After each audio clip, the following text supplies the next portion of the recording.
I am a woman who was trapped in a locker for over 60 hours in high school. When I was in high school, my boyfriend and I would sometimes play innocent pranks on each other. Every Friday, I would meet him by his locker after school and we would leave together and hang out. His last class was gym and he'd usually show up at his locker about 15 minutes after school ended because he always took a shower after gym on days that he was going to spend time with me after school. I should also mention that his locker was on the second floor towards the middle of the hallway and there were stairs at both ends. This will matter later in the story. So while waiting for him to show up, I came up with an idea to prank him. In high school, I was short and I still am. So I got the idea to hide inside of his locker and scare him when he showed up. No one else was around since it was Friday and about 10 minutes after school had ended, so I could easily get in his locker and no one would see me. So I unlocked his lock, opened the door, and got inside, taking the lock inside with me. After a minute, I realized that he might get suspicious that his lock wasn't on the door. So I quickly opened the door, which was easy to do from the inside, just lifting the inside of the handle. I then slipped the lock into the hole in the handle, closed it, and pulled the door shut. I wasn't afraid of small spaces, and since the locker had slots in the door, I could breathe just fine. So I waited, giggling to myself about how bad I was about to scare him. One thing I noticed quickly was that I had no clue how much time was passing. Once I was inside, I couldn't tell if 1 minute or 5 minutes had passed. I lost all sense of time while inside there. So I waited and waited. At first, I wasn't worried. I figured he had just become distracted by something or someone and he would show up soon. I was starting to get uncomfortable, so I kind of slouched down and leaned my head against the locker door. I listened quietly for him to show up. I heard footsteps every now and then, but remained quiet so I wouldn't be heard by anyone who wasn't my boyfriend, like a teacher or another student. I also didn't want my boyfriend to hear me in there when he came to his locker. It was warm and dark in the locker and I normally took a nap after school, so sometime while waiting I fell asleep. I don't know how much time had gone by, but when I woke up it was totally dark. This happened in the wintertime, so it did get dark outside early, but there were also no lights on in the hallway. At first I was confused. I didn't realize where I was at first. Then the reality of what was going on hit me. If all of the lights were off and it was dark outside, then that meant there was no one inside the school. It was closed up for the night and I was trapped inside my boyfriend's locker. Even worse, no one knew I was in there and it was a Friday. My only hope was that a janitor would be working during the night and would be able to rescue me. Even though there was little chance that anyone was still around, I still started shouting for help. Surely someone would have noticed that I was missing. My parents must have called the police by now and there must be a search party looking for me. Hours felt like days. I thought I was going to die in there. I spent the night screaming for help, crying and trying to kick the locker open.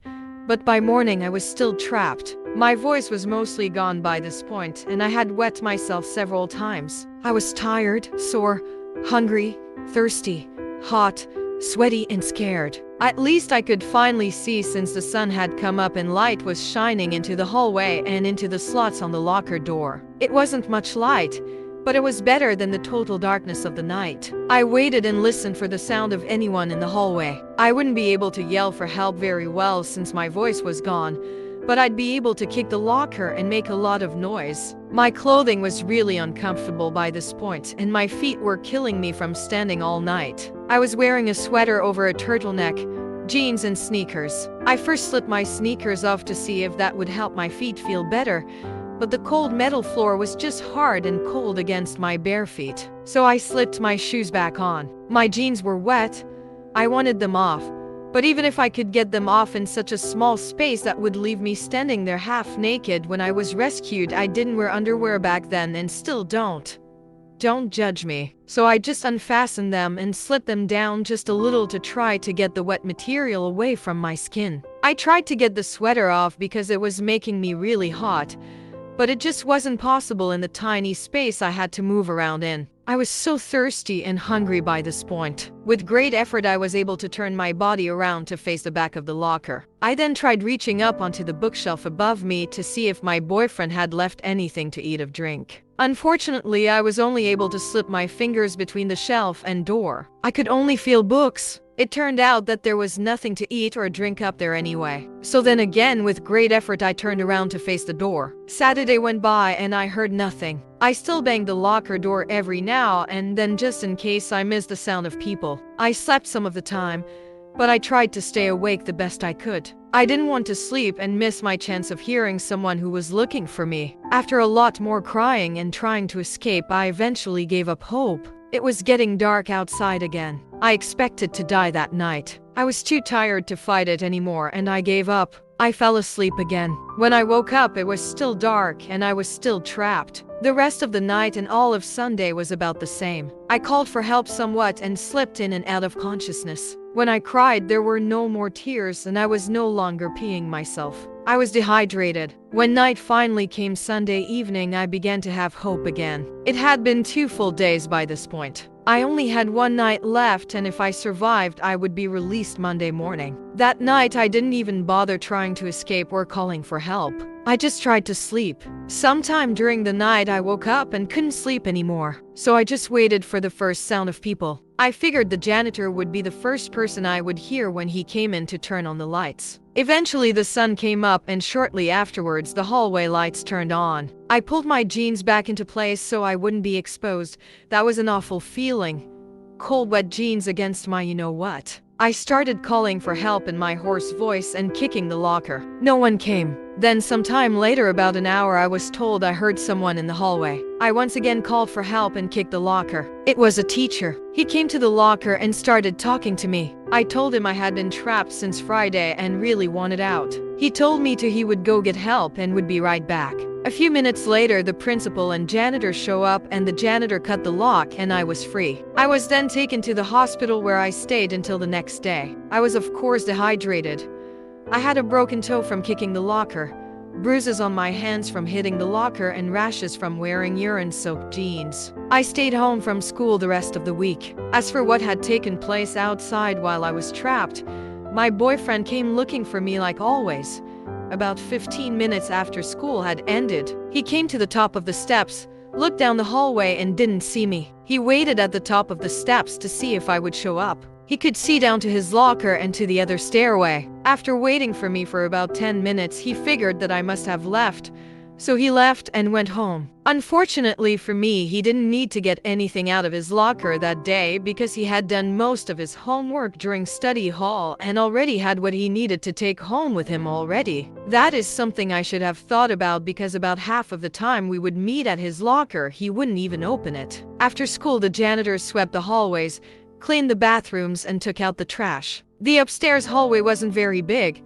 It only had 6 classrooms and 1 boys' and 1 girls' bathrooms. He said that it only takes them about 20 minutes to clean it, and that Friday they had cleaned it about a half an hour after school had ended. They said they never heard me inside the locker. It must have been when I had fallen asleep or when I was trying to not be noticed. My parents weren't worried about me until Sunday evening. The reason was because I had recently asked them if it was okay for me to have a 2-night sleepover at my friend's house for her birthday. I was going to go there right after school to help set up for the party on Saturday.